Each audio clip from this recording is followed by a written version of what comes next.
Bismillahirrahmanirrahim. Assalamualaikum warahmatullahi wabarakatuh. Alhamdulillahi rabbil alamin. Wa bihi nasta'in ala umuri dunya waddin.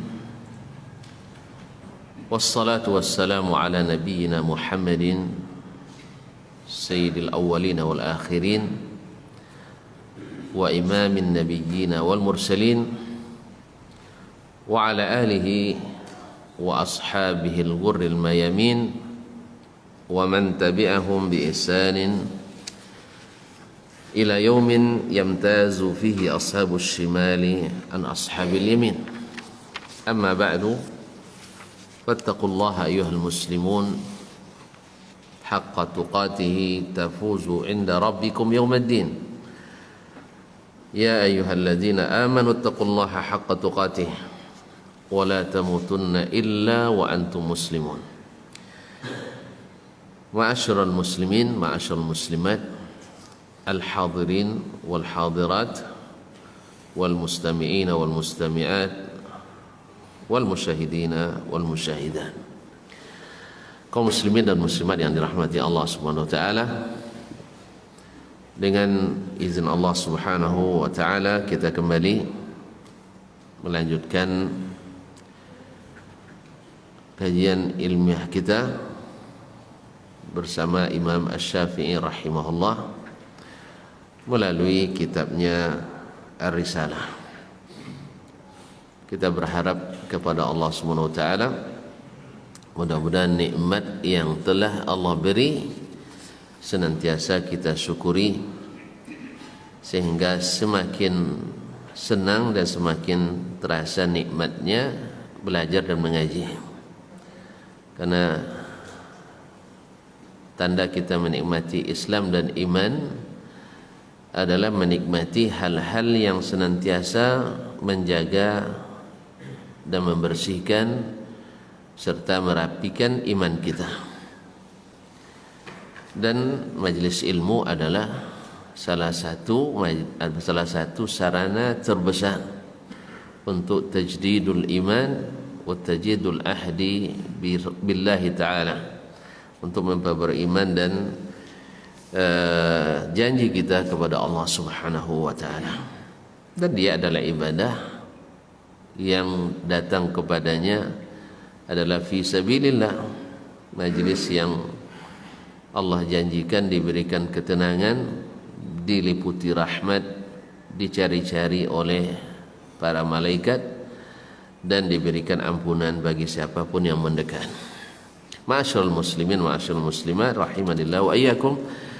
Mudah-mudahan majelis ini juga makmur atau ditakmirkan dengan banyaknya salawat dan salam kepada baginda Rasulullah junjungan alam. Seperti kata Imam Ahmad rahimahullah, ahadzun nasi bi Rasulillah sallallahu alaihi wasallam ahlul hadis li'annahum kullama dzukira ismuhu sallu alaihi.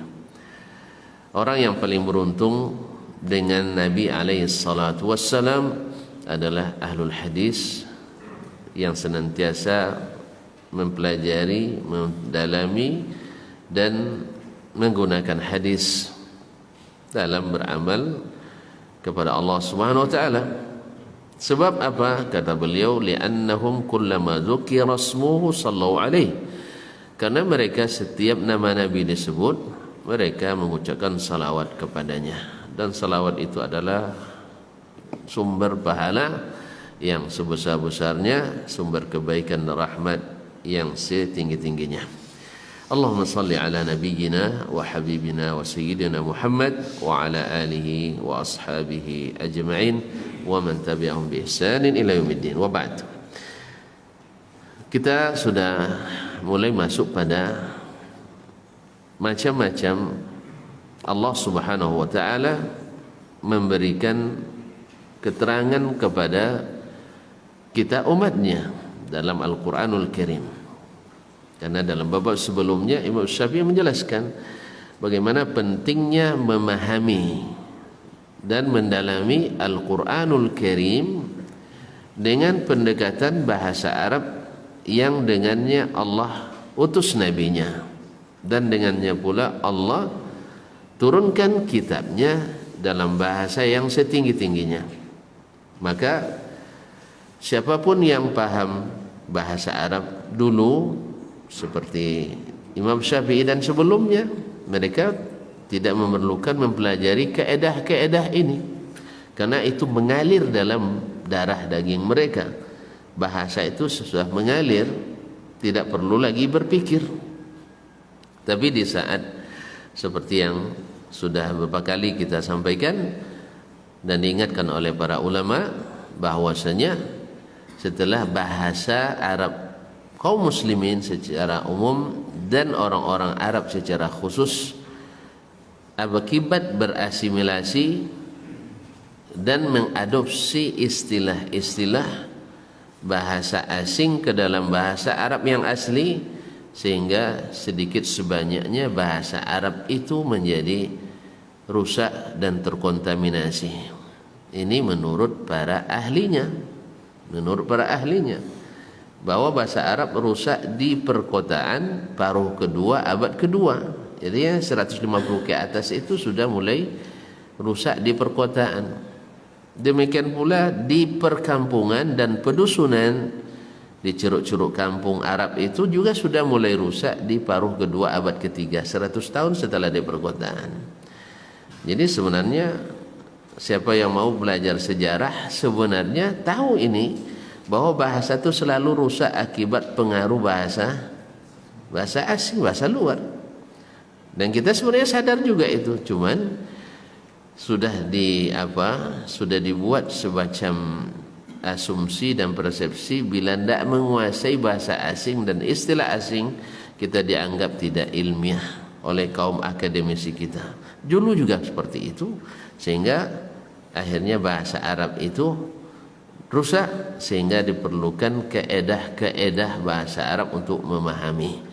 Demikian juga setelah kaedah-kaedah bahasa ini mulai rusak, kemudian juga dalam kaedah-kaedah memahami, orang tidak lagi murni menggunakan metodologi Islam, manhaj Islam dalam memahami, sudah terpengaruh pula dengan cara berpikir agama-agama lain atau peradaban lain, seperti peradaban Yunani, peradaban Romawi, Persia dan sebagainya. Maka lahirlah kaedah-kaedah usul al-fiqh dan kaedah-kaedah fikih, supaya pemahaman itu terpelihara. Di sini pun terjadi loncatan juga antara ahli usulul fiqh yang istiqamah dengan kaedah-kaedah Islam yang kafah, yang sudah lengkap, dengan mereka yang terpengaruh pula dengan kaedah-kaedah dan cara berpikir luar. Maka Imam Abu Hamid Al-Isfirayini sangat membedakan antara usul fikihnya ahlus sunnati wa ahlul hadis dengan usul fikih kaum mutakallimin dari kalangan Mu'tazilah dan Al-Kullabiyah dan yang bercabang daripadanya. Jadi ada usul fikih yang terpengaruh juga oleh al-mutakallimin, dan ini umumnya para penulis usul fikih di kalangan mutaakhirin mau tidak mau terpengaruh oleh, kalau tidak mau dikatakan terkontaminasi, terpengaruh oleh cara dan metodologi usul fikih mutakallimin. Oleh sebab itu, kenapa kita hidupkan kembali metode Imam Asy-Syafi'i ini, walaupun menurut sebagian tidak sistematis seperti, maksud sistematis itu itulah karena tidak mengadopsi cara-cara ahlul kalam di dalam memahami usul fikih seperti Imam Asy-Syafi'i rahimahullah taala. Kaum muslimin dan muslimat dirahmati Allah, qala al-Imam Asy-Syafi'i rahimahullah. Yang pertama kemarin adalah babu ma unzila minal kitab atau nazala minal kitab amman yuradu bihi al-'am wa yadkhuluhu al-khusus, yaitu keterangan tentang Al-Qur'an yang Allah turunkan bersifat umum, dan memang makna umum itu yang dimaksud, tapi masuk ke dalamnya beberapa makna khusus. Sekarang bayanu ma unzila minal kitabi amma adh-dhahiri wa huwa yajma'ul 'am wal khusus. Jadi kalau yang pertama, yang kedua ini bab keterangan tentang ayat atau Al-Quran yang diturunkan, atau ayat Al-Quran yang diturunkan Allah SWT secara zahir bersifat umum, tetapi di dalamnya tergabung umum dan khusus. Mana umum dan khusus?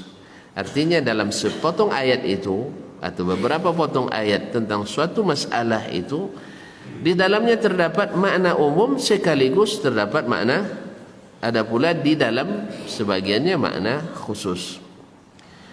Lalu beliau mengatakan sebagai contoh karena tentang Al-Quranul Karim, qala Allah tabaraka wa ta'ala. Kita lihat Imam Asy-Syafi'i memfokus kepada Al-Quranul Karim. Sebab apa? Sebab beliau dari dulu, orang-orang dulu tahu bahwasanya Al-Quranul Karim multi tafsir. Oleh sebab itu pemahaman tentang Al-Quran itu mesti didabit dengan benar. Sebab dengan hanya mengandalkan Al-Quranul Karim, seperti kata Ibnu Abbas radhiyallahu taala anhuma, atau diriwayatkan juga dari Umar bin Khattab dan anaknya Abdullah bin Umar bin Khattab serta Abu Sa'id Al-Khudri radhiyallahu taala anhum ajma'in, mereka berkata, man hajjakum bil kitabi fahajjahum bis sunnah. Siapa yang beralasan kepadamu tentang suatu masalah hanya menggunakan Al-Quranul Karim, maka jawab hujahnya dengan as-sunnah. Jawab hujahnya dengan as-sunnah. Apa sebab? Li'anna al-Qur'ana zu wujuh. Karena Al-Quran itu bisa-bisa mengandung banyak tafsir. Karena Al-Quran kan sifatnya adalah bersifat global, bersifat garis-garis besar kebijakan Allah tentang syariat Islam ini, garis besar hukum Islam. Kalau tidak ditafsirkan dengan as-sunnah an-nabawiyah, maka akan liar penafsirannya. Seperti yang dilakukan oleh para penyimpang pemikiran. Mereka juga beralasan pada Al-Quranul Karim, tetapi tidak menggunakan as-sunnah dalam menafsirkannya, dan lari dari kaedah-kaedah dasar memahami bahasa Arab dengan bahasa Arab. Dan tentu saja kaum muslimin, seperti yang kita sebutkan berkali-kali, orang yang keliru, orang-orang yang tersalah, orang-orang yang tersesat, tidak ada yang sadar dia keliru, dan tidak ada yang sadar dia tersesat. Makanya jangan sembarang nuduh orang jangan sembarang nuduh orang sesat. Sebab orang yang tersesat tak pernah menyadari dia tersesat. Nah, saat dia sadar, baru dia tidak tersesat lagi. Jelas? Jadi gimana nak tahu bahwa ini sesat, ini bukan sesat? Nah, gimana Bapak Edi nak tahu bahwa orang ini tersesat jalan? Kalau Bapak tahu jalan. Iya kan? Kalau nak tahu jalan, sama-sama sesat aja kita. Jadi kaum muslimin dan muslimat dirahmati Allah. Jadi tahu, orang-orang yang menyimpang pemikiran itu dia tidak tahu bahwa dia menyimpang. Kalau dia tahu, tak akan menyimpang. Orang-orang yang keliru pemahamannya tak akan sadar dia keliru, menyangka dia yang benar. Termasuk kita. Kalau sempat kita berpemikiran keliru, sadar kita keliru? Sadar? Tidak. Di mana kita tahu baru sadar? Bila ada yang mengingatkan. Nah, kadang-kadang kita ini pantang pula diingatkan. Tak usahlah orang lain dulu, istri kita, anak kita. Ketika kita ingatkan, kadang-kadang langsung diterima. Enggak kan? Misalnya kita ingatkan ini, kalau malam-malam hari tutup ini jendela iyalah. Iya, jendela benar lah Pak. Ini apa yang tempat masuk tikus ni kadang tutup saluran air kan, tutup. Kadang-kadang langsung diterima, tutup aja lah sendiri kan, itu katanya kan. Merintah aja kerja kadang-kadang. Jadi kaum muslimin dan muslimat, memang orang ini pantang untuk ditegur, betul? Betul? Kecuali negurnya, Pak sini, ada duit. Itu tidak ada yang marah. Kaum muslimin dan muslimat, tapi kalau disalahkan itu bantang. Dan masalahnya adalah kita yang keliru takkan pernah menyadari kita keliru. Di sini pentingnya kita selalu belajar. Kita akan tahu, oh ternyata kita keliru rupanya. Dari mana tahu? Dari ilmu. Jadi ada beberapa kita, ya karena memang kadang selalu dengan semangat, dan hanya pegang satu pendapat, selain daripada itu salah semua. Itu wajar. Ya, orang-orang yang belum berilmu itu wajar. Dia akan memegang pokoknya selain ini salah. Apalagi memang itu yang ditalqinkan. Ternyata ada beberapa pendapat dalam masalah ini yang juga dalilnya kadang-kadang lebih kuat dari dalil kita. Lebih kuat dari dalil yang kita miliki. Kaum muslimin dan muslimat dirahmati Allah. Oleh sebab itu, maka Imam Ibnu Abbas radhiyallahu taala anhuma dan lain-lain tadi mengatakan, bila ada yang berhujjah hanya dengan zahir Al-Quran, maka jawab dengan sunnah Nabi sallallahu alaihi wasallam. Karena seperti kata Imam Ahmad, inna sunnata tufassirul Quran, sunnah itu menjadi tafsirnya Al-Quranul Karim. Nah, orang-orang yang cinta pada Nabi alaihi salatu wassalam, yang mengikut Nabi dengan sesungguhnya, setelah tafsir Nabi jelas dan tidak ada lagi tafsir yang lain yang mungkin benar selain tafsir Nabi, karena bertentangan dengan tafsir Nabi misalnya, maka kita tidak akan rela menukar tafsir Nabi dengan tafsir selain Nabi sallallahu alaihi wasallam bila bertentangan. Tapi kalau tidak bertentangan, hanya sekedar variasi dari sebuah penafsiran, misalnya tentang masalah bagaimana meningkatkan mutu makanan, misalnya mutu tumbuh-tumbuhan. Ini kan bervariasi sifatnya. Nabi alaihissalatu wassalam misalnya menganjurkan kita makan apa? Yang halal dan taib. Tapi yang di Makkah dan Madinah banyak apa?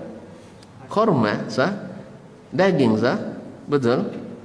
Maka ada anjuran makan korma dari Nabi sallallahu alaihi wasallam. Tapi apakah bertentangan dengan tafsiran para dokter menganjurkan makan buah? Bertentangan? Tidak bertentangan. Ini hanya sifatnya variasi, bukan bertentangan. Tapi kalau kata Nabi jangan makan B2, B1 atau dua-duanya. Dua-duanya, ya, SIM B1 dan B2. Jadi kaum muslimin jangan dimakan ya SIM-nya. Kaum muslimin dan muslimat. Ini bertentangan enggak? Ini enggak bisa. Jadi bila ada penafsiran dari Nabi alaihi salatu wassalam bertentangan dengan tafsir kita, bertentangan yang nyata, tidak bisa dikompromikan, maka kita tak pilih kecuali tafsir Nabi sallallahu alaihi wasallam.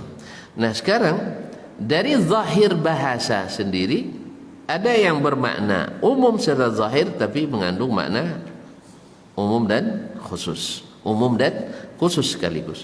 Beliau mencontohkan, qala Allah tabaraka wa ta'ala, inna khalaqnakum min dzakarin wa untha wa ja'alnakum syu'uban wa qabaila lita'arafu inna akramakum 'indallahi atqakum. Wa qala tabaraka wa ta'ala, atau terjemahan ayat sebelumnya, sesungguhnya kami telah menciptakanmu atau kamu min zakarin wa untha, dari jenis laki-laki dan perempuan. Wa ja'alnakum syu'uban wa qabaila lita'arafu, dan kami jadikan kamu semua laki-laki dan perempuan ini berbangsa-bangsa, syu'uban berbangsa-bangsa, wa qabaila dan bersuku-suku.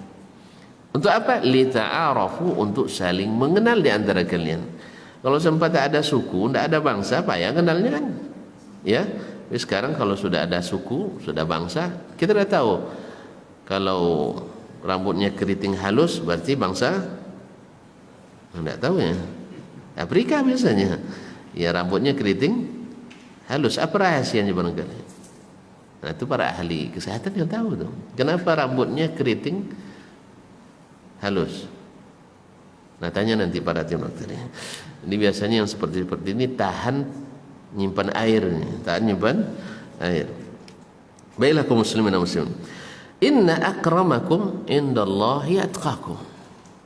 Sesungguhnya yang paling mulia di antara kamu adalah yang paling bertakwa di antaramu. Wa qala tabaraka ta'ala, kemudian Allah berfirman pula, kutiba alaikumus siyam kama kutiba alal ladzina min qablikum. Telah diwajibkan kepadamu berpuasa sebagaimana diwajibkan kepada orang-orang sebelummu. Ini kan umum. La'allakum tattaqun, agar kamu bertakwa. Ayyaman ma'dudat, yaitu pada hari-hari tertentu. Faman kana minkum maridan aw ala safarin fa'iddatun min ayamin ukhar. Di sini ada khusus. Jadi umum zahirnya mengandung makna umum dan khusus. Faman kana minkum maridan, siapa di antara kamu yang sakit, aw ala safarin, atau dalam keadaan musafir, fa'aftar, lalu dia berbuka. Takdirnya di sini fa'aftar, lalu dia tidak berpuasa. Fa'iddatun min ayamin ukhar, maka gantinya beberapa hari di hari yang lain. Artinya siapa yang tidak berpuasa dalam musafirnya atau dalam sakitnya, maka diganti dengan puasa di hari-hari yang lain. Tapi kalau tetap bisa puasa, sakitnya ringan, atau tetap puasa, musafirnya ringan, maka tidak perlu diganti. Wa qala inna as-salata kanat 'alal mu'minina kitaban mawquta. Dan berkata pula Allah SWT, sesungguhnya salat itu bagi orang, atas orang-orang beriman, kewajiban yang ditentukan waktunya. Kewajiban yang ditentukan waktunya. Berarti juga bersifat umum kepada seluruh kaum mukminin. Qala, berkata Imam Asy-Syafi'i rahimahullahu ta'ala, fabayyinun fi kitabillah anna fi hatainil ayataini al-umuma wal khusus. Maka jelas, kata Imam Syafi'i, dalam kitabullah, dalam kedua ayat ini, yaitu yang pertama dan yang kedua, na'am, fa ammal umumu minhuma, adapun yang umum di antara keduanya, ini dalam surat Al-Hujurat, fa fi qaulillahi tabaraka wa ta'ala, dalam firman Allah, inna khalaqanakum min dzakarin wa untha, sesungguhnya kami menciptakanmu dari kalangan atau dari jenis laki-laki dan perempuan.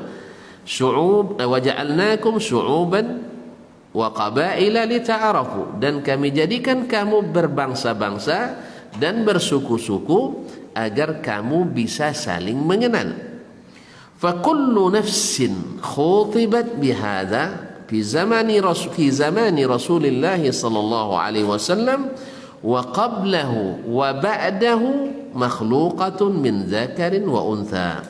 Maka setiap jiwa yang dikhitab dengan ayat ini, setiap jiwa, setiap orang yang disampaikan kepadanya ayat ini sejak zaman Rasulullah sallallahu alaihi wasallam dan zaman-zaman sebelumnya, wa ba'dahu, dan zaman-zaman setelahnya, makhluqatun min dzakarin wa untha, diciptakan dari jenis laki-laki dan perempuan. Berarti umum ayat ini mengandung bahwa sesungguhnya bukan yang dimaksud orang-orang yang ada zaman Nabi saja, tidak. Walaupun khitabnya kamu itu kan zaman Nabi kan, tetapi maksudnya adalah seluruhnya. Kan inna khalaqnakum, sesungguhnya kami telah menciptakan kamu. Siapa yang dimaksud? Orang-orang yang hadir waktu itu. Karena kum itu dalam bahasa orang kedua. Tetapi maksudnya adalah orang-orang yang ada di zaman Nabi sallallahu alaihi wasallam dan orang-orang yang ada sebelum Nabi alaihi salatu wasallam sampai ke zaman Nabi Adam alaihissalam, dan orang-orang yang Setelah Nabi SAW sampai orang terakhir nanti mati, siapa Pak? Tidak tahu ya. Saya juga tidak tahu. Tidak tahu saya. Yang jelas kiamat tidak terjadi kecuali yang tinggal orang-orang kafir. Nabi nyebutnya syirarul khalq, orang-orang jahat. Berarti orang kafir? Iya memang. Kaum muslimin dan muslimat syarr, orang-orang buruk. Kaum muslimin dan muslimat dirahmati Allah SWT. Maka sejak zaman diciptakannya manusia, maka diciptakan dari jenis laki-laki dan perempuan, walaupun khitabnya ditujukan kepada Nabi dan orang-orang yang ada di zamannya, tapi meliputi semuanya. Wa kulluha syu'ubun wa qabail. Dan sejak diciptakan pula mereka sudah berbangsa-bangsa dan negara belum ya, berbangsa-bangsa dan bersuku-suku. Sudah berbangsa-bangsa dan bersuku-suku dari diciptakan. Sudah ada nanti Bani anak-anak keturunan Nabi Nuh alaihissalam terbagi lagi. Kemudian keturunan Bani Israel bagi 12. Kemudian Nabi Ismail, ya, Adnan dan Kinana dan Qahtan dan sebagainya. Jadi mereka ini terbagi menjadi bangsa-bangsa dan suku-suku. Baik. Wal khassu minha, makna khusus dari ayat itu fi qaulillahi ta'ala, dalam perkataan Allah, inna akramakum indallahi atqakum. Sesungguhnya yang paling mulia di antara kalian adalah yang paling bertakwa. Ini tidak mencakup seluruh umat manusia. Tidak mencakup seluruh umat manusia. Betul? Tidak masuk. Perbandingan yang paling mulia itu adalah antara orang-orang yang mungkin bertakwa, yang mungkin bertakwa. Maka yang mungkin bertakwa itu siapa? Tentu yang pertama orang Islam, Pak. Istilah takwa itu istilah Islam. Jadi yang bertakwa itu mesti Islam. Kalau tidak Islam, mungkin bertakwa? Yang betulnya nanti dirubah orang lagi undang nanti. Kaum muslimin namanya. Jadi yang bertakwa itu adalah yang mesti Islam. Berarti tidak seluruh orang dimasuk dalam perbandingan ini. Yang bertakwa itu hanya orang Islam. Kemudian seluruh orang Islam, Anda juga, yaitu mesti orang yang mukallaf, yang sudah diwajibkan menjalankan perintah agama dan mengindahkan larangan-larangan agama. Berarti anak-anak jadi perbandingan takwa. Apa diajarkan jadi anak bertakwa nak? Iya besok. Sekarang dilatih. Jadi tidak bisa dibandingkan antara orang tua dengan anak-anak yang belum balik. Anak-anak yang belum balik, karena mereka belum dihitung. Berdosa pun mereka tak dihitung. Dan kalau berpahala diberikan pada orang tuanya. Makanya rajin-rajinlah orang tua mengajak anaknya beribadah. Kaum muslimin dan muslimat. Jadi li'anna taqwa, kata Imam Asy-Syafi'i rahimahullah, karena takwa itu innama takunu ala man aqalaha, hanya bagi orang yang berakal, yang memahami takwa, yang mengikuti takwa. Maka orang-orang yang tidak masuk di dalamnya tidak mungkin masuk perbandingan ini. Jadi ayat kan satu tadi. Makna bagian pertamanya bersifat umum. Kami ciptakan kamu dari laki-laki dan perempuan. Ini berlaku seluruh bangsa. Dan kami ciptakan kalian daripada kami jadikan kalian berbangsa-bangsa dan bersuku-suku. Ini berlaku nak kafir, nak muslim, semuanya masuk dalamnya. Tapi ketika masuk di ujung ayat inna akramakum indallahi atqakum, jangan diartikan bahwa di antara yang umat yang terbaik di antara seluruh umat manusia adalah yang paling bertakwa.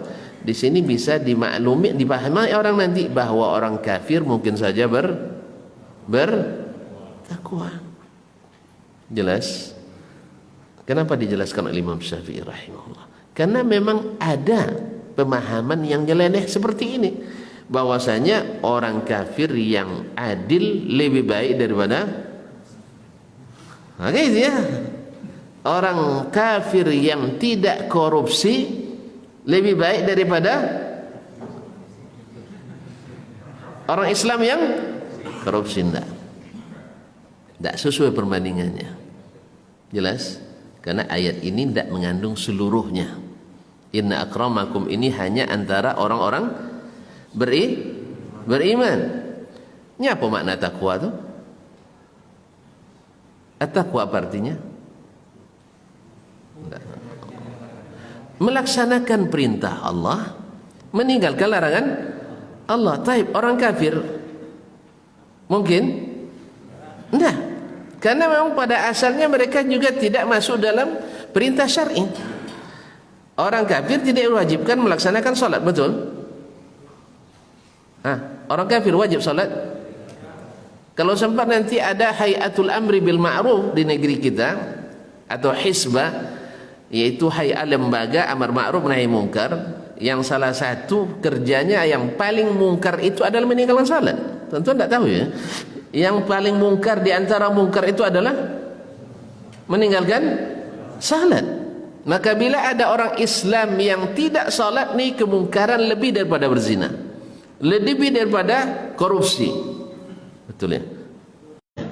Ya, korupsi itu besar dosanya. Ada yang nanya dulu, Ustaz, korupsi, orang koruptor dipotong tangan? Tidak boleh saya bilang, karena dia tidak mencuri. Tapi potong leher boleh. Jelas?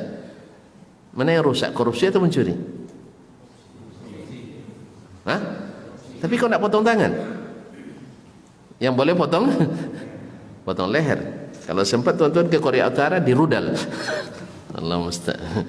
Kaum muslimin dan muslimat dirahmati Allah. Jadi korupsi itu jahat, tetapi meninggalkan solat lebih betul. Orangnya baik Ustaz, cuma tidak solat. Gimana nak baik dia tidak solat? Itu dalam pandangan manusia, betul. Karena manusia akan menilai, kalau mau ngasih baik, kalau tidak mau ngasih, itu masalahnya. Kita kan pandangan kita gitu. Ini orang Masya Allah pemurah, jalan rusak dia perbaiki, ya dah. Ada orang tak makan dikasih makan, suka senyum, kalau ketemu jabat tangan walaupun corona. Iya misalnya. Ini orang baik pandangan kita memang, tetapi sebenarnya dia dalam keburukan yang luar biasa, karena meninggalkan yang paling dicintai oleh Allah. Berarti kemungkaran yang paling besar. Mana yang lebih berat, meninggalkan perintah atau melanggar larangan? Meninggalkan perintah lebih berat daripada melanggar larangan. Tuan-tuan, jadi oleh itu kaum muslimin dan muslimat dirahmati Allah, maka takwa ini hanya berlaku perbandingan takwa, tidak antara orang Islam dengan selain Islam, tidak antara yang mukallaf dengan ghairu mukallaf. Imam Syafi'i, dan ada orang yang mengatakan itu. Makanya penting kita mengetafsir ini, bahwasanya perbandingan itu hanya pada orang-orang tertentu, tidak berlaku umum. Jelas? Jadi ini faedah Imam Syafi'i menafsirkan ini, supaya nanti tidak datang orang-orang liberal, orang-orang sekuler, orang-orang yang tidak mengerti agamanya, lalu mengatakan orang kafir walaupun tidak bukan salat, jelas tak salat. Orang kafir yang baik lebih baik daripada orang Islam yang yang buruk. Ini salah. Orang Islam itu ada yang baik, ada yang buruk, tapi orang kafir buruk semua di sisi Allah ya, di sisi Allah. Saya catat di sisi Allah. Tapi kalau dalam pandangan manusia, dalam indikator atau dalam barometer kemanusiaan, betul saya katakan bahwasanya si fulan walaupun kafir, dia lebih baik akhlak, bukan akhlaknya, lebih baik moralnya daripada orang Islam. Sebagian orang Islam Masya Allah, pantang nampak yang menarik diambilnya. Orang kafir kadang-kadang enggak, yang bukan miliknya tidak diambilnya. Betul kan? Ya, kalau subhanallah kan, Dulu ketika Pak Baharudin Lopa masih hidup dulu, beliau waktu jadi dubes di sana, dia melihat seperti yang dikatakan oleh yang sebelumnya seperti Muhammad Abdus, saya lihat Islam tuh di barat. Dia dikatakan gitu. Dia lihat Islam tuh di barat. Saya lihat kaum muslimin di timur. Walaupun ungkapan ini tidak sempurna, tidak benar. Saya tidak setuju dengan ungkapan ini. Tapi tuan-tuan setuju silakan. Ini masalah khilafiyah saja ini. Ya tergantung apa maksudnya. Islam tetap ada di kita. Sebab sekecil apapun kebaikan, sebesar apapun keburukan, orang Islam masih ada kesempatan masuk surga. Tapi seperti apapun kebaikan orang kafir, sebesar apapun khidmat yang diberikan orang kafir, tak mungkin masuk surga. Mana yang lebih baik, ahli surga atau ahli neraka? Tentu jangan sembarang masuk orang ke neraka katanya. Enggak, orang kafir memang tidak ada chance masuk surga. Dalam keyakinan kita sama kok, mereka juga berkeyakinan mereka ahli surga, kita impas kita kan? Impas kan? Sama kan? Mereka berkeyakinan mereka benar, kita salah, tidak masalah. Tidak masalah. Juga mereka juga tidak boleh masalahkan kita. Kita yang katakan kita ahli surga, mereka ahli neraka. Berarti dua-duanya benar ya? Enggak, dua-duanya tidak benar. Bukan dua-duanya benar, salah satunya pasti benar. Dan kita tahu pasti benar karena ini ada Al-Quran, ada Sunnah Nabi SAW dengan bukti-bukti apapun, secara ilmiahkah, secara fakta dan data, diperkuat dengan mukjizat-mukjizat yang tak terbantah. Jelas ya? Jadi orang kafir menghukum kita, orang non muslim menghukum kita kafir juga. Bahkan lebih dahsyat, domba-domba yang lebih dahsyat. Awak jadi binatang awak jadinya. Kalau awak bilang mereka kafir, masih manusia, sah? Kita domba. Ya kalau penting disembelih aja, tidak tahu tuannya makanya banyak orang-orang tu nyembelih kita. Kalau kita umat Islam dilarang untuk melakukan tindakan yang tidak syar'i, termasuk membunuh orang yang tidak boleh dibunuh. Dalam Islam orang kafir itu kan bagi 4, 3 tidak boleh dibunuh, hanya 1, yaitu mereka yang memerangi kita. Dan di perang pun kita masih syarat lagi, tak boleh bunuh orang tua, tak boleh bunuh rakyat apa sipil tu yang tak ikut dia ikut berperang. Tak boleh bunuh ulama'nya, mereka juga punya ahli agamanya kan. Tak boleh bunuh kaum wanita dan anak-anak. Kita terhormat perang kita, maka perang kita itu suci. Kalau mereka enggak, mereka semuanya dihabisi. Nak anak-anak, nak wanita, nak ulama. Justru ulama yang paling dicari. Karena mereka tahu bahwa ulama adalah sumber kekuatan umat. Karena kita menangnya bukan dengan senjata, tapi menangnya dengan iman, dan itu dapatnya dengan ilmu yang diberikan oleh para ulama. Kaum muslimin dan muslimat yang dirahmati Allah. Jadi takwa itu adalah sifatnya orang-orang beriman. Maka ini ayat inna akramakum indallahi atqakum adalah ayat bersifat khusus. Dalam satu ayat ini ada makna umum yang memang dimaksud makna umum, dan ada di dalamnya makna khusus yang dimaksud adalah orang-orang tertentu. Qala Syafi'i rahimahullah, li'anna at-taqwa innama takunu 'ala man aqalaha, karena takwa itu berlaku pada orang yang berakal, yang memahami makna takwa itu, yaitu orang-orang Islam yang balik. Wa kana min ahliha, dan mereka masuk bagian dari ahli taqwa, minal balighina min bani Adam, yaitu orang-orang yang sudah balik dari bani Adam, dari anak-anak Adam ini. Jadi yang mukallaf dan yang balik dari kalangan bani Adam alaihissalam, yaitu tanda-tanda balik masih ingat kan? Tidak juga, berarti tidak balik, belum ada yang balik nampaknya. Iya. Yang pertama yang disepakati adalah sampai umur 15 tahun. Kalau belum pernah haid dan nifas bagi perempuan. Kalau sudah haid dan nifas walaupun belum 15 bagi perempuan. Atau pernah bermimpi. Mimpi apa? Mimpi basah. Berarti dah paham, dah balik nih. Kalau itu dah paham tuh. Alhamdulillah. Atau keluar mani. Nah, kaum muslimin dan muslimat dirahmati Allah. Dunal makhluqina minad dawabi siwahum. Ya. Dan tak termasuk juga binatang-binatang atau hewan-hewan melata lainnya selain mereka.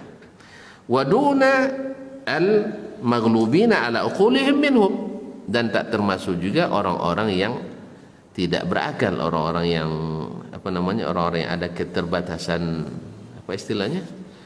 Orang-orang berkebutuhan khusus. Istilah kita memantau yaitu orang-orang yang akalnya tidak sempurna.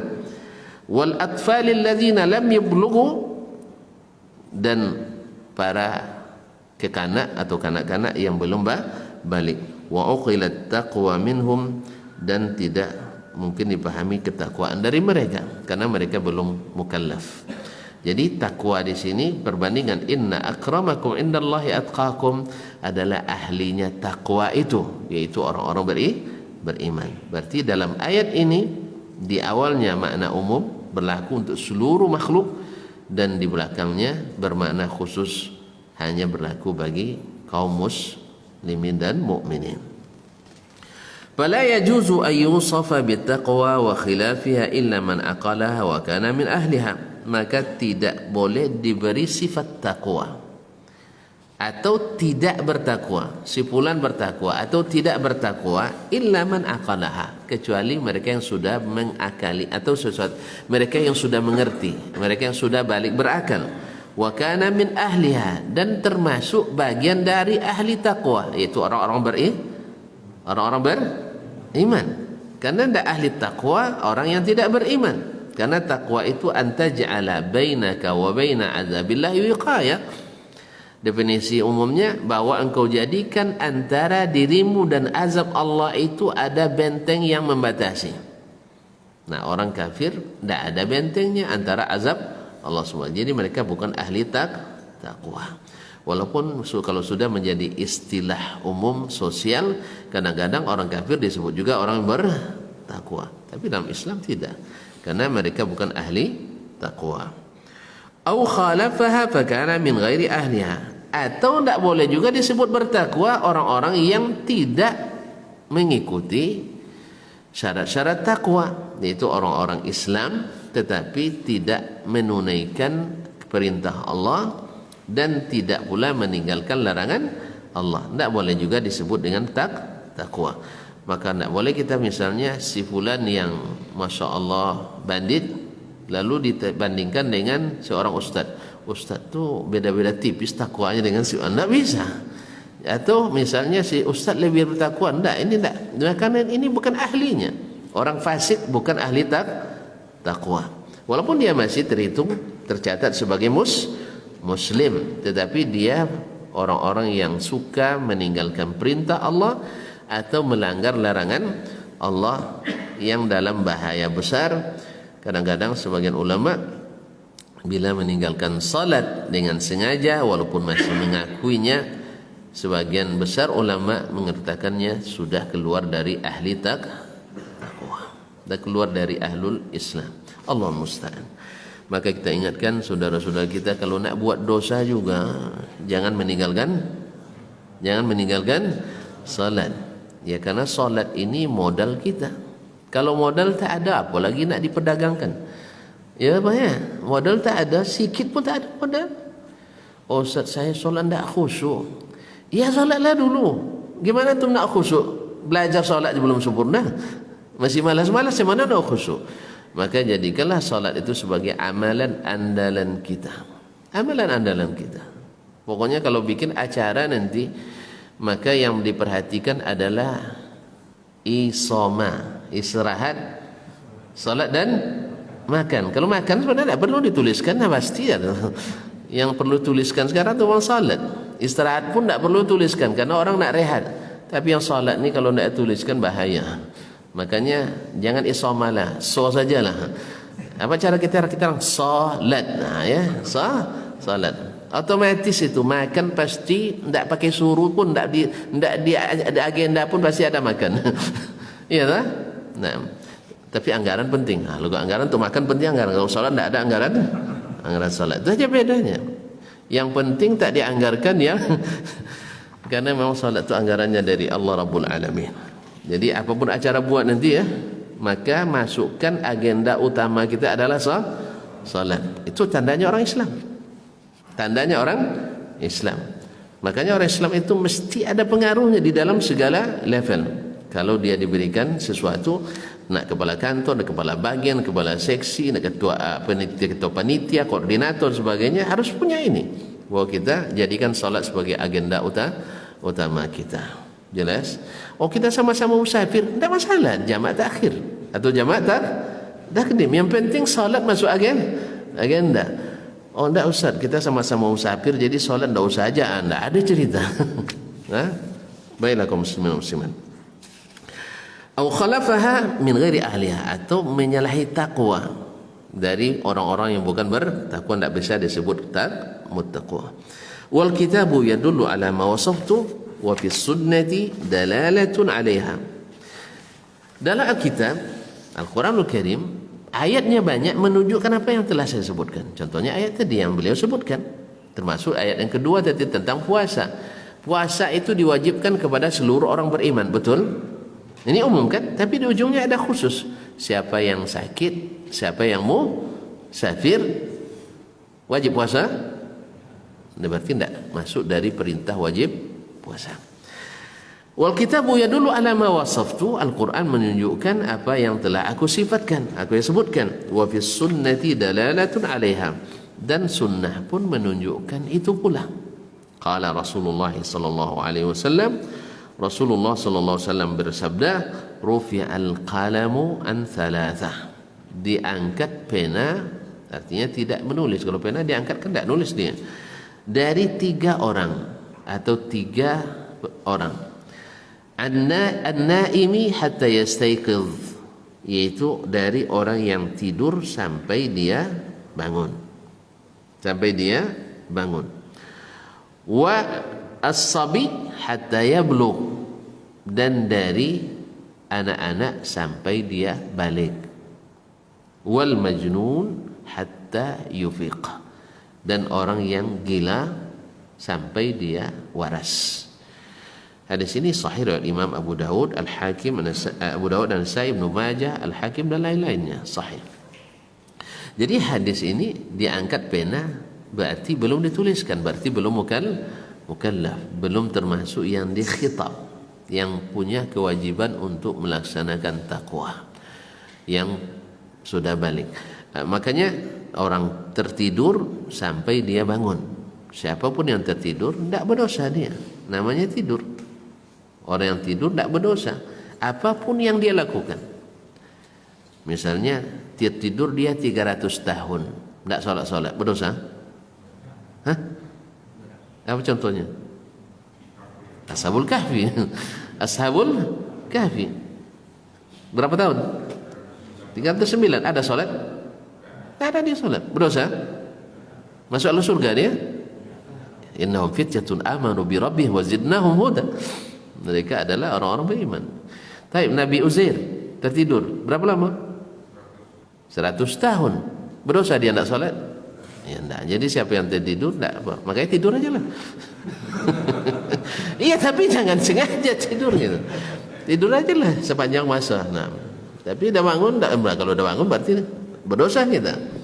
Jadi siapa yang tertidur subuh tak bangun dia tadi, tapi habis itu enggak dia tidur lagi, enggak, itu maksudnya. Tapi kalau betul-betul tertidur tak bangun-bangun, tapi saya yakin kalau bapak dah ni pasti dia bangun sama mak-mak ni. Kalau sempat tak bangun sampai jam 7 dah dipukul-pukul dibunyi-bunyikan kuali di belakang tu. Taib, was-sabi hatta yablugh, dan anak kecil sampai dia balik juga tak dicatat. Makanya amdus sabi khata, ini kaedah. Sesuatu yang dilakukan dengan sengaja oleh anak-anak dianggap tidak sengaja. Maka kalau anak pecahkan piring, jangan pecahkan pula piring di mukanya. Harus paham kita. Ini enggak.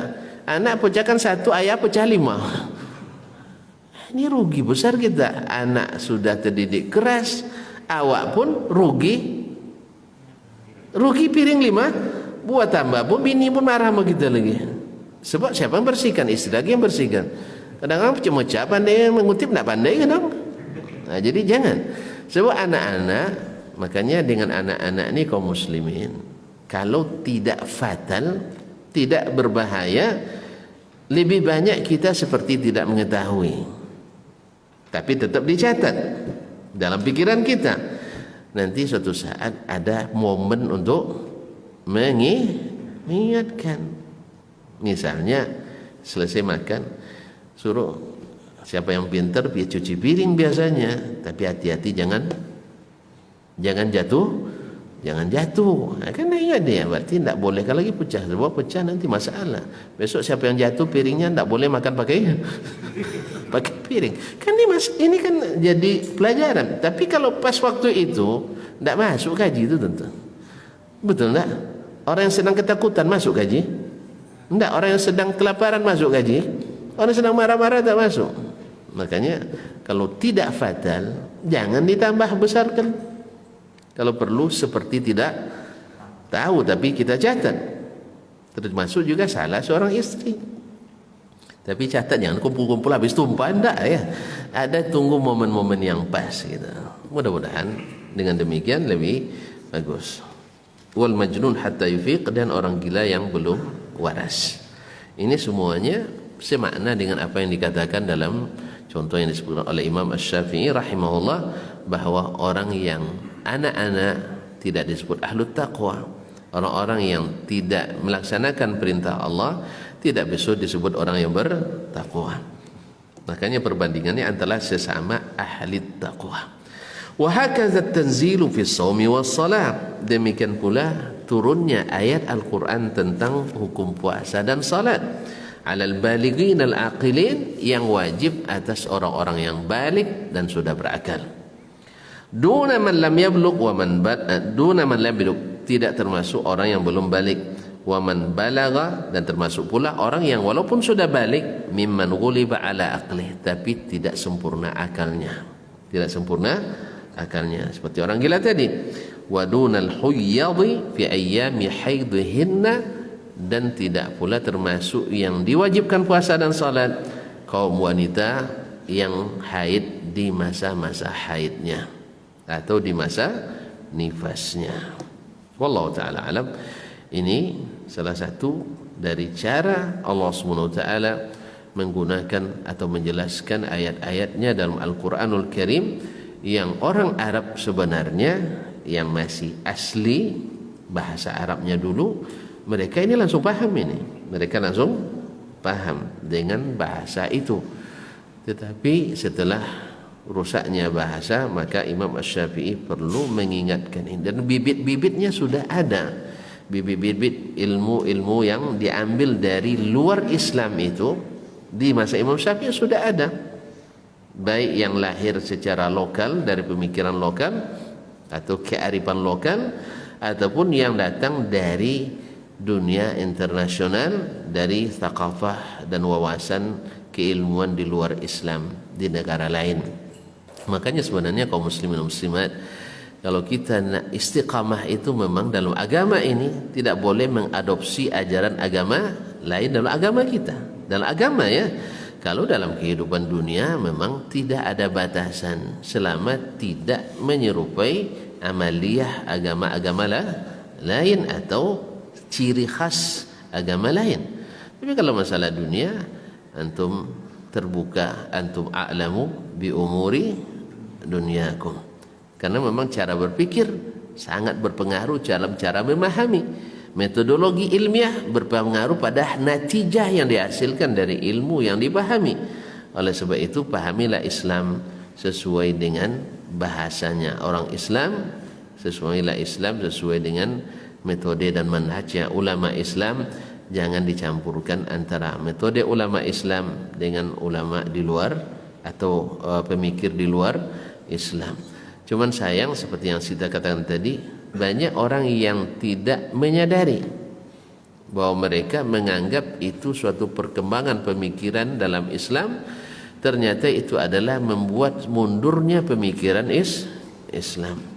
Tadi kita katakan orang tersesat tak pernah menyadari dia tersesat. Orang yang keliru tak paham dia keliru. Orang yang tak paham kadang-kadang gagal paham. Kalau dia tahu dia salah paham, pasti dia akan perbaiki pemahamannya. Kalau dia tahu dia tersesat, dia akan bertanya. Cuman memang baru kita sesat bila tidak berilmu. Ya Pak dia, bila tak berilmu tak bisa nunjukin orang sah. Kita pun bisa tersesat gara-gara ini. Maka yang tidak berilmu memang harus ekstra hati-hati dan selektif. Harus selektivitasnya tinggi dalam mencari ilmu, yaitu tidak mengambil kecuali dari orang-orang yang terkenal istiqamahnya. Tapi kalau bagi orang yang sudah diberikan ilmu untuk mengkomparasikan supaya bisa menunjukkan di mana titik kelemahan dan kesalahan, ya ibarat bersilat Pak ya, jangan pelajari jurus aliran lain dulu sebelum matang di jurus kita. Tapi kalau suhu-suhunya kan boleh aja kan, dia nak mempelajari titik kelemahan. Tapi kalau anak-anak nanti kacau jurusnya, sebagaimana juga yang belum berilmu untuk menahan nafsu, jangan seperti orang berilmu. Amalkanlah yang kita yakini, tapi jangan segera ikut pula mengadili seperti orang yang berilmu. Ini penting ini, karena kita tidak kalau kita tidak punya ilmu, kita tidak dituntut untuk amalan orang lain. Tapi kalau kita berilmu, mohon kewajiban kita. Oleh sebab itu, orang-orang yang belum punya ilmu yang mumpuni, maka tidak ikut-ikut untuk menilai amalan orang lain, kecuali melalui para ulama. Tanyakan, Ustaz, saya yang saya ketahui begini, tapi saya lihat pula di sana begitu pula. Gimana? Jangan langsung, itu masjid hati-hati, tidak sama amaliyahnya sama kita. Tidak mesti seperti itu. Kaum muslimin muslimat dirahmati Allah. Kalau tidak nanti banyak jari yang patah nanti. Seperti kisah di Masjidil Haram itu, orang Pakistan atau Afghanistan melihat dia kan Hanafi, pantang bergerak dalam solat. Geser dikit aja tidak boleh. Makanya mereka kalau sudah tidak lurus safnya dalam solat ketika berdiri itu tidak diharap dia akan meluruskan. Pantang itu bagi mereka. Itu pula keyakinan mazhab Hanafinya. Nah, kalau Hambali kan tidak banyak geraknya kan. Kalau tidak lurus maju mundur dia kan. Kadang narik orang pula kadang. Dalam mazhab Hambali tidak masalah. Tapi mazhab Hanafi hati-hati. Nanti untung dia tidak boleh bergerak. Kalau tidak disikutnya kita. Kalau sempat kita rapatkan saf disikut. Untung tidak boleh bergerak kan. Dia sebab bergerak kan itu. Tapi dari lupa dia ketika dia lihat begini terganggu dia, lupa tidak boleh bergerak, dia ambil dipatahin. Itu kenapa? Karena dia hanya tahu tidak boleh sedikit pun bergerak. Dia tidak tahu bahwa ada gerakan yang dibolehkan dalam salat bila berkaitan dengan kepentingan salat. Misalnya saf kita, lalu ada yang batal wudunya, boleh bergerak? Ya wajib. Wajib dia tinggalkan saf. Nah sekarang terputus, boleh disambung? Di mazhab Hanafi jangan coba-coba. Maksudnya orang-orang yang awamnya ya. Kalau ulamanya enggak, ulamanya paham mereka. Cuman orang awamnya kadang seperti itu. Jangan coba-coba bergerak, batal salat. Maka harus dipahami seperti itu ya. Ada pula nanti ada yang solat tak bersedekap, ya tak? Datang jemaah lagi, Ustaz, banyak syiar rupanya di situ. Rupanya orang mazhab Maliki. Mazhab Maliki, walaupun pendapat itu marjuh dalam mazhab Maliki, banyak diamalkan oleh pengikut mazhab Imam Malik. Sebagaimana juga dalam mazhab Syafi'i, berapa banyak pendapat yang marjuh, yang lemah, tapi diamalkan oleh pengikut mazhab Syafi'i. Dan itu kalau ditegur, auzubillah, bisa dipersekusi kita gara-gara itu. Oleh itu perlu untuk menahan diri, tidak segera mengadili orang lain. Ya, harus melalui para ulama. Oleh sebab itu, tetapi untuk kita selektivitas harus tinggi. Tidak sembarang mendengarkan, tidak sembarang belajar kalau memang sudah dikenal misalnya tidak istiqamah dan konsisten dalam menegakkan sunnah Nabi sallallahu alaihi wasallam. Wallahu taala alam wa sallallahu ala nabiyyina Muhammadin wasallam. Mohon maaf dan terima kasih. Mudah-mudahan kita masih diberi waktu lagi untuk berjumpa kembali, semenambah ketaatan diri, dan semoga apa yang kita sampaikan, kalau yang benar semata-mata taufik dari Allah SWT, dan yang salah dan keliru kelemahan saya semoga Allah mengampuni, dan bapak dan ibu, saudara dan saudari dapat memaklumi. Wassallallahu ala nabiyyina Muhammad wasallam wa subhanakallahumma bihamdik asyhadu an la ilaha illa ant astaghfiruka wa atubu ilaik. Wassalamu alaikum warahmatullahi wabarakatuh.